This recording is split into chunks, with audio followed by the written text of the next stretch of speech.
Hi friends, my name is Zoe and today I'm here to tell you about all the books that I read in the month of December. I know this video is a little late, I'm sorry. The holidays are crazy, but I just really quick wanted to share with you my wrap up for the month. To jump right in, the first book that I read at the month of December was Dream and Sun Volume 4 by Ichiko Takano. I'm loving this series, it's so much fun. It reminds me of the show New Girl. It's just really silly. It's about this girl who lives with these 4 other boy roommates and just hijinks and hilarity ensue. And it's really great. If you're new to manga, I would recommend this series. I would also recommend the series called Orange by Ichiko Takano, the same author. Just so good, really heartwarming, and a really great way to start your manga journey. The next book that The next book that I read in the month of December was The Doldrums, Book 2, The Curse of the Helmsley, And the Helmsley Curse.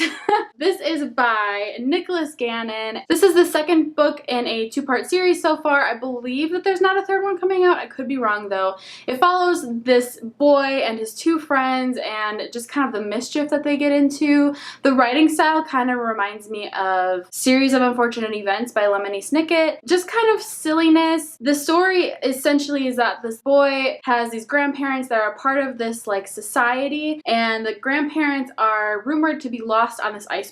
And so the first book follows the boy and his friends trying to get away and to find this iceberg. It's super silly. The book 2 follows after that. I don't want to give too much away in case you want to read it.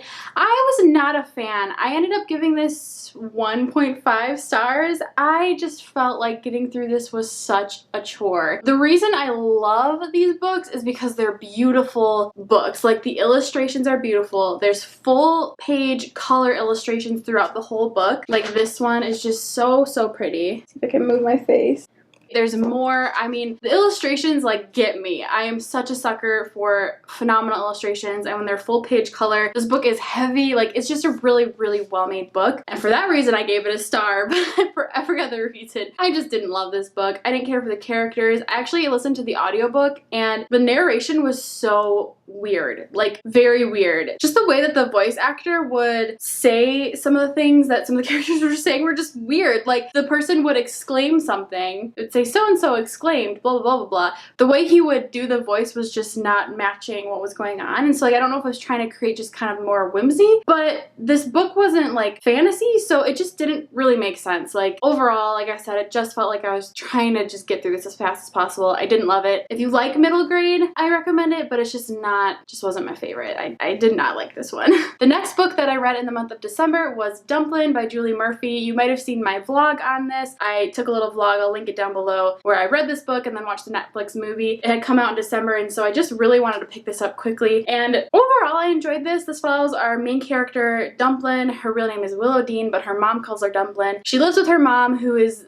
known for being this like beauty pageant queen back in the day. And their small town always has this annual beauty pageant, and Dumplin is like a bigger, curvier girl. She's feisty. She's not really like your typical beauty pageant queen. She decides to enter the beauty pageant to kind of stick it to her mom in the town, and then ends up getting these other girls to join the beauty pageant. And I mean, it's a really great feel-good story. Like there was some solid character depth. I didn't love some aspects of this book. There was like a secondary love interest that I felt just wasn't necessary. And then some of the ways that our main character Dumplin treated some of the other girls that she had inspired just kind of bothered me, and it was never really fully fleshed out in the book. Like she didn't really, I feel like, come to realization how she was treating these other girls. And then there was like no closure with her mom in this book either. What I thought the movie did really well was provide that closure, and they actually took out the entire second love interest. So I actually loved the movie a lot more than the book. I ended up giving the book 3 out of 5 stars. The next book that I read in the month of December was The Afterlife of Holly Chase by Cynthia Hand, and I was really excited to read this book. I've been anticipating reading this book for nearly the whole year. I really want to wait till December because this story is kind of like a Scrooge reimagining, retelling. So essentially it follows this young girl, I believe she's 17, Holly Chase, and she's basically the biggest brat ever. She has like this famous dad, she's super rich, and she just like lives the good life. But she treats everyone around her like crap, and she dies when she's young, I believe around 18, and ends up having to be a part of this Scrooge program that seeks out a person once a year to help them realize the error of their ways, and she's like the ghost of Christmas past. So for years and years and years, she has to be the ghost of Christmas past because she was such a jerk on Earth, and now she has to be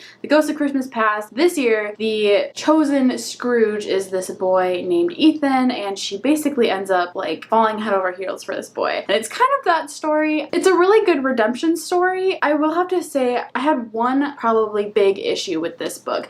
I'm not usually super sensitive to things in fiction because they're fiction and like characters have flaws and stuff like that. I will have to say though, there's one scene in this book that really bothered me, and it's probably a personal thing and that's fine. But it was the scene where Holly and Ethan are on this date and they're talking about how they both have really pretty tragic pasts, and so they're discussing about how they believe that there is no God because how could a God, you know, allow awful things to happen and stuff like that to like good people, and that's a very legitimate question, totally understandable. And you know, basically the conversation leaves off that just like they just kind of spite God like because of that, and both of them agree, and that's how it is. Bothered me the most is the fact that the very end of the book ends, of course, I mean, I feel like this is not a spoiler because it's a Scrooge retelling, so it ends with God bless us everyone. But if you're going to spite God in the book and say that you don't believe in God and like have this conversation with this person, like a pivotal scene in the book, but then end the book saying God bless us everyone,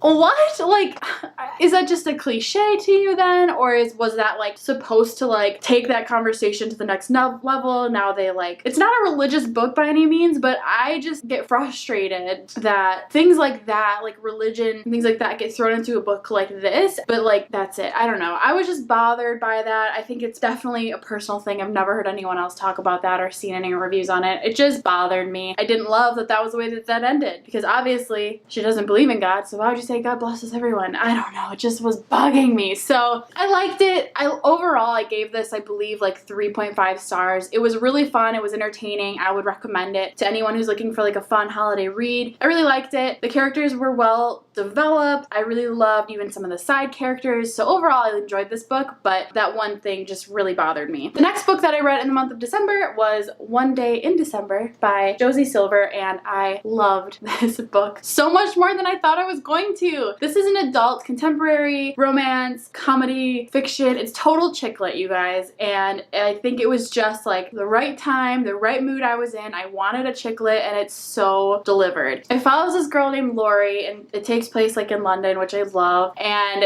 she doesn't believe in love at first sight, but then she locks eyes with this guy while she's on a bus. He's at the bus stop and she's on the bus. They lock eyes and they just like both have this instant connection. However, the bus drives away and she spends the next like year of her life trying to find this guy. She never finds him. Fast forward a year later and her best friend and roommate is dating the guy, and it just like, it creates such a good plot. I don't know what it is about that, but it's such a good plot. I loved the friendship dynamics in this book. The best friendship between Lori and her best friend, and then the guy. What honestly made this book so good was the fact that it spans over 10 years. So it spans over an entire decade of all these characters' lives and like what happens, and then, you know, obviously like it's mostly about like what ensues between the main character and the romance, but like it's just so good. And I think that if that would have all been shoved into like one season or 1 year, I would have hated it because it would have been so much like more insta, but it was so good. I need more books like this where it's just like everything that you want over a long span of time. It seems so much more realistic, and for that reason I think I just liked it so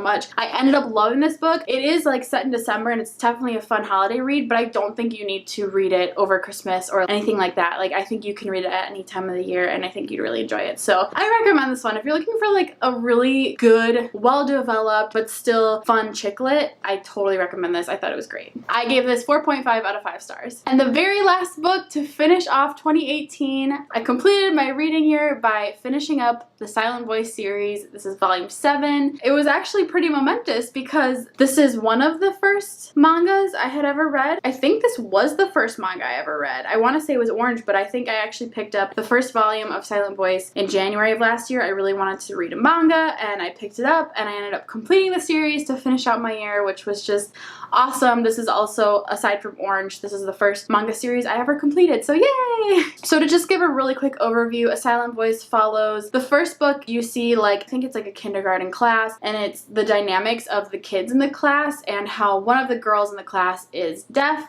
She can't hear and she can't really speak, and all the kids pick on her and bully her, and it's just a big overarching story about bullied. And our main character Shoko, he definitely does most of the bullying, and then we follow him, and then books like 2 through 7 are after like the kindergarten. So we follow these main characters throughout high school then, and Shoko's trying to kind of make up for the time that he lost when he was bullying this girl, and it's good. It wasn't my favorite overall. I had a really hard time like connecting with some of these characters, and I don't know if it was just because I'm new to manga or I'm just like reading it too fast or what, but a lot of the plot was lost on me. I felt like over the time I read the series, overarching, it was really hard to follow because I didn't understand a lot of like the smaller things that happened in the plot. When they started adding more friends and more characters, it got a little bit confusing, and I just kind of didn't get it fully. I think overall the message was extremely clear. Bullying is never okay and it affects people like long term, but I just think it could have been better fleshed out overall in the series. I think I would end up giving the series probably like 2.5 stars. It was not my favorite. It was just really hard to follow. So for that reason I didn't love it, but it will always hold a very special place in my heart since it's like the first manga I had ever read. Oh, I forgot a book. I also read Elevation by Stephen King during the month of December. That was our book club's pick of the month, and it was extremely weird. It was very random. I don't think Stephen King did any promotion with that book, and so not a lot of people knew it was coming, and overall it was just a very random story. It followed this man who was losing weight, but he wasn't getting any smaller. So he'd like step on a scale with 20 pounds in his pockets and he would be like losing weight. Like it just didn't make, he basically was just like being put into space in his own little body orbit. Like it was so bizarre. It wasn't a horror book by any means, so I'm still confused as to why it won the best book in the horror genre on Goodreads, but I guess we'll just let it be.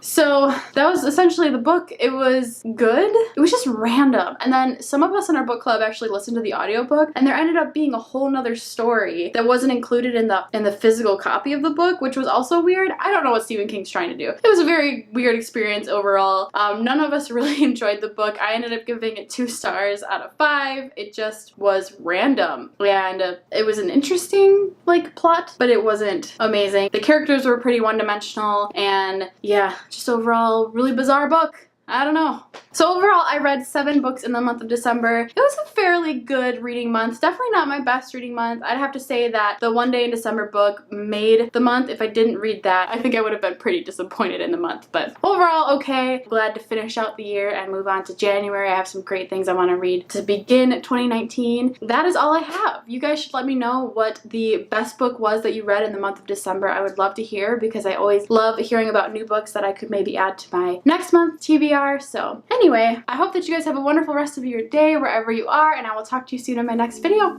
Bye!